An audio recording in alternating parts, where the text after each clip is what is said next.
సభ్యునిగా ఒక రాష్ట్ర ముఖ్యమంత్రి నా నియోజకవర్గ ప్రజలకు చెందినటువంటి అనేక అభివృద్ధి కార్యక్రమాలు నా ప్రజల బాగు కొరకు ఒక ముఖ్యమంత్రి హోదాలో వచ్చినప్పుడు గౌరవించి ఆహ్వానించడం ఇది యొక్క తెలంగాణ యొక్క సంస్కృతి. నీకు చేతగాకపోయిండొచ్చు, నీ అసమర్థ పాలనలో ఈ ఆదిలాబాద్ కు అన్యాయం జరిగింది. కానీ నేను నీ తీరు ఆ రకంగా అన్యాయం జరిగితే చూస్తూ ఊరుకోను. రాష్ట్ర ముఖ్యమంత్రి గారికి నేను ఇచ్చినటువంటి చాలా విషయాలలో స్పందించిండు. నాకు కావాల్సింది నా ఆదిలాబాద్ ప్రజల అభివృద్ధి. నా ఆదిలాబాద్ కు అభివృద్ధి కావాలా?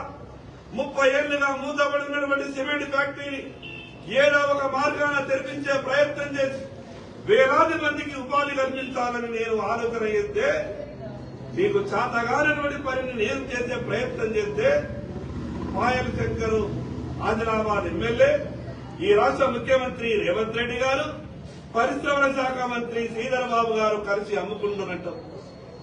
జోగు రామన్న గారు కాంట్రాక్టర్ల దగ్గర కమిషన్లు తీసుకుని బతికిన నువ్వు చెప్పాలన్నా ఏ కాంట్రాక్టర్ దగ్గర ఎక్కడ నుంచే కమిషన్లు వచ్చేటటువంటి కాంట్రాక్టర్ పనులను మాత్రమే చేయించినవు.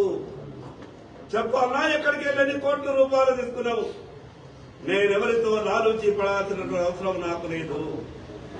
ఒక మామూలు చిన్న కుటుంబం నుండి స్వశక్తితో ఇప్పటి వరకు ఆదిలాబాద్ శాసనసభ్యునిగా కాగలిగిన, ఎన్ని సంవత్సరాల నుండి ఆదిలాబాద్ ప్రజలకు మంచి జరగాలని పోరాటం చేస్తున్నా, 10 ఏళ్లు అధికారం అనుభవించి అధికారంలో ఉండి ఏ రోజైనా ఆనాటి ముఖ్యమంత్రి కేసీఆర్ దగ్గర ఆదిలాబాద్ కు కావలసిన విషయాలు నువ్వు అడిగేటటువంటి ప్రయత్నం చేసినావా? నా ఆదిలాబాద్ కు పనులు రావాలని కోరితే అది బ్రోకరిజం అవుతుందా? నా ఆదిలాబాద్ కు బాగు కావాలా? మీ సహకారం అందించండి.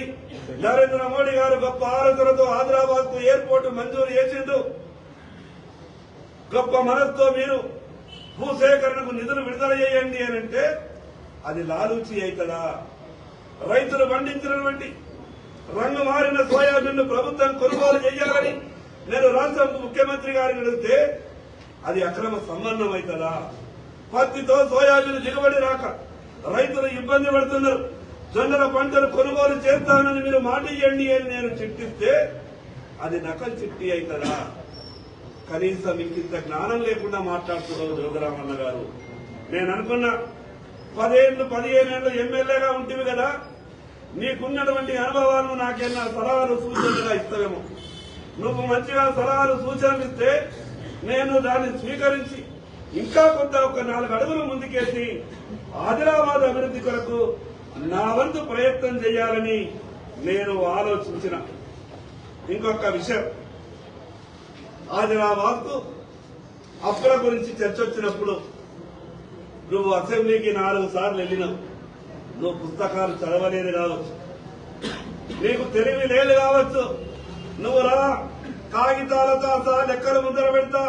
నీకు ఎఫ్ఆర్బిఎం అంటే తెలియదు, నీకు కార్పొరేషన్ అప్పులంటే తెలియదు, నీకు గ్యారంటీ అప్పులంటే తెలియదు. ఒక పద్దుకు సమాధానం ఇచ్చినటువంటి లోక్సభ పద్దులు నువ్వు చెప్పే ప్రయత్నం చేస్తున్నావు. నేను ఈ రోజు కూడా చెప్తున్నా, అనేక సందర్భాల్లో అసెంబ్లీలో కూడా చెప్పినా, ఆనాటి టీఆర్ఎస్ పార్టీ ఈ రాష్ట్రాన్ని అప్రపాలు చేసిన కారణంగా ఈ రోజు తెలంగాణ రాష్ట్ర ఆర్థిక వ్యవస్థ పూర్తిగా అస్తవ్యస్తంగా తయారైంది. ఈ రోజు ఆర్థిక మేధావులు అంటున్నారు 10 ఏళ్లు టీఆర్ఎస్ పాలించినటువంటి పాపమే తెలంగాణ రాష్ట్రం అప్పుల ఊబిలో కూరుకుపోయిందన్న. ఈ 2 ఏళ్లు కాంగ్రెస్ పార్టీ చేసినటువంటి అప్పుల గురించి కూడా రాష్ట్ర శాసనసభలో బీజేపీ ఉపనాయకుడిగా నేను మాట్లాడినటువంటి మాటలు ఆ రోజు నువ్వు వినకుంటే ఇప్పుడు కూడా యూట్యూబ్ లో అప్లోడ్ అయినటువంటి ప్రయత్నం చేయి. ఆదిలాబాద్ కు మంచి జరిగితే నీ కళ్ళెందుకు ఇంత మండుతున్నాయి? నువ్వు చెయ్యనటువంటి పనులు నేను చేస్తే సంతోషించాలా? ఆదిలాబాద్ కు మంచి జరిగిందని మరీ మంచి చేసే విధంగా నీకున్నటువంటి అనుభవాన్ని ఏదన్నా సలహాలు సూచనలు ఇచ్చేటటువంటి ప్రయత్నం చెయ్యి. పదే బ్రోకర్ అని, జోకర్ అని, అక్రమ సంబంధం అని అక్రమ సంబంధాలు పెట్టుకునే అవసరం నాకు లేదు.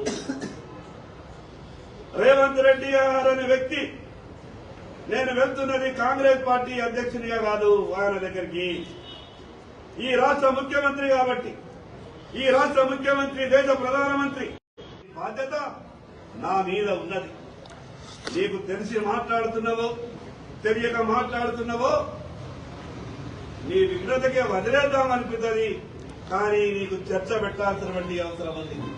నేను ఆధారాలతో సహా ఉస్తాద్ జోగురామన్న గారు నేను పదే పదే చెప్తున్నా, నువ్వు దిగజారి మాట్లాడేటటువంటి ప్రయత్నం చేస్తే, నేను దిగజారి మాట్లాడడం మొదలు పెడితే నీ ముఖమెక్కడ పెట్టుకుంటావు ఒక్కసారి నువ్వు ఆలోచించుకో. నేను హుందాగా మాట్లాడుతున్నా, వెనకబడ్డటువంటి నా ప్రాంతం అభివృద్ధి కావాలన్న ఒక తపనతోనున్నా. ఈ రోజు కోట జనాక కాంట్రాక్టర్ల పనులకు మాత్రమే బిల్లులు ఇప్పించడము, ఈ రోజు భూసేకరణ జరగక రైతులకు నీళ్లు రావాల్సినటువంటి ప్రాజెక్టు ఈ రోజు నీ కారణం వల్ల, మీ తప్పిదం వల్ల, మీ లాలూచి వల్ల, మీ లంచగొండి తనం వల్ల, మీ బ్రోకరిజం వల్ల ఈ రోజు కోట చనాక అర్ధాంతరంగా ఆగిపోయినది. ఈ ప్రభుత్వాన్ని ఒప్పించిన, ఇప్పటికే చేయాల్సినటువంటి పనులు చేసిన, మొన్ననే భూసేకరణ కొరకు నిధుల కొరకు అడిగినా నువ్వు చేయనటువంటి పనిని నేను పూర్తి చేసే ప్రయత్నం చేస్తున్నా. నువ్వు కలలు వెంట